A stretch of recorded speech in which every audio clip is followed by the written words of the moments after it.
Hey there everyone, and welcome to my first ever tutorial. Today we'll be doing the beavertail braid. A beavertail braid is actually a 7-strand braid, and I know you're probably thinking, how do you handle 7 strands at once? Because once you get into multiple strands, things tend to get a little bit complicated, but that's just the way things are. But at least with this braid, for the most part, you're only really working with 4 strands at a time. Now onto the braid, because I don't really have that much time to film this video with. Now you need to brush your hair into a ponytail, but you don't tie it off. You can use a comb for this if you like as well. I just like my brush. Right.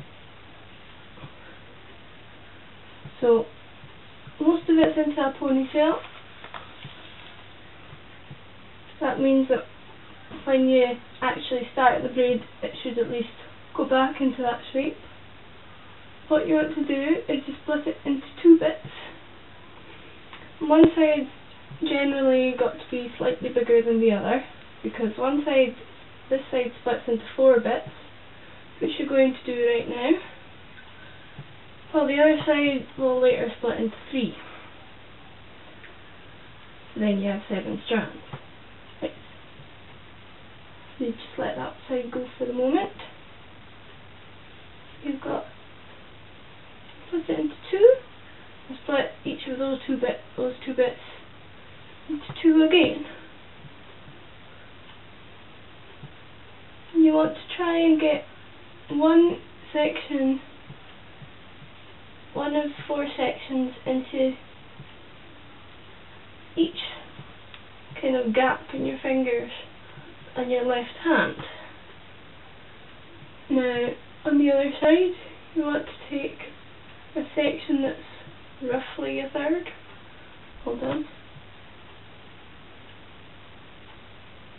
Roughly a third, which I think that is. And then you take the other bits and you go over, and you go under the next one,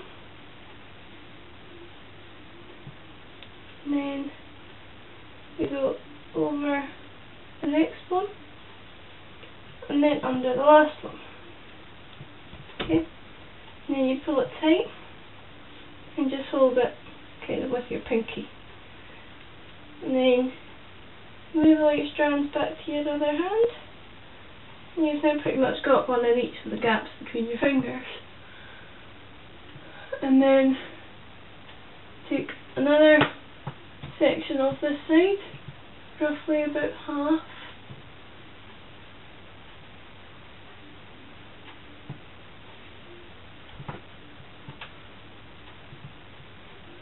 and with this bit you go under.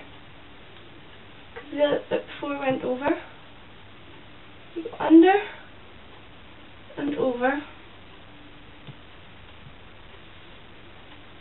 and under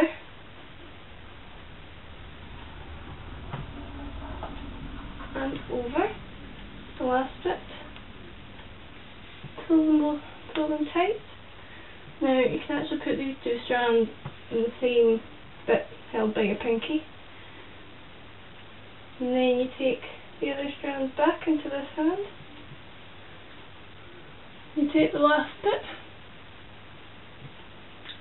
and once again you go over and under and over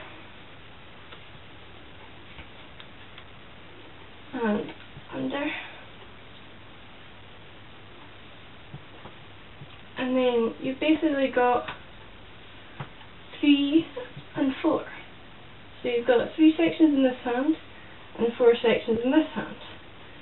Now just gather all your 3 sections in your left hand into the same hand, and take the outwardmost section, which should be on the underside, should be underneath, and you pick it up and you go over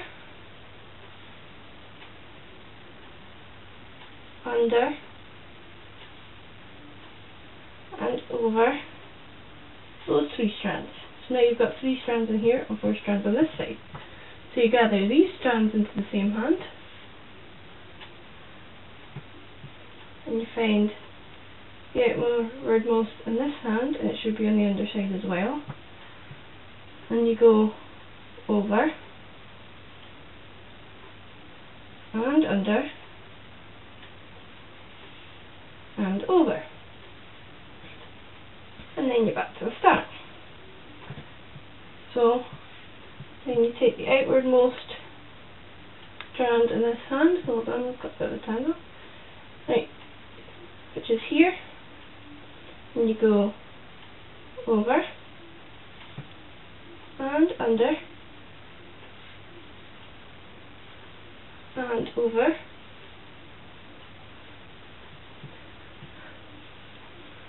and then again for this side, you go over and under and over again, and you just keep carrying on like that until you get to the end of your braid. And the thing with this one is that sometimes you can get in a bit of a tangle, especially if you like to swap over a bit through and start braiding over your shoulder, which I tend to like to do, but you do get into a bit of a tangle if you're not careful, just because you get mixed up really. And that's really all there is to the beaver tail braid. It's one of these braids that looks really complicated, and well, I'll admit it's a bit complicated to get your head around to begin with. Once you practice it a few times, it's actually not that bad, although it does kill your arms after a while, which is part of the reason why I prefer to swap over my shoulder once I get far enough down. But you end up with a really kind of flat, fattish braid, and looks quite complex, which is nice.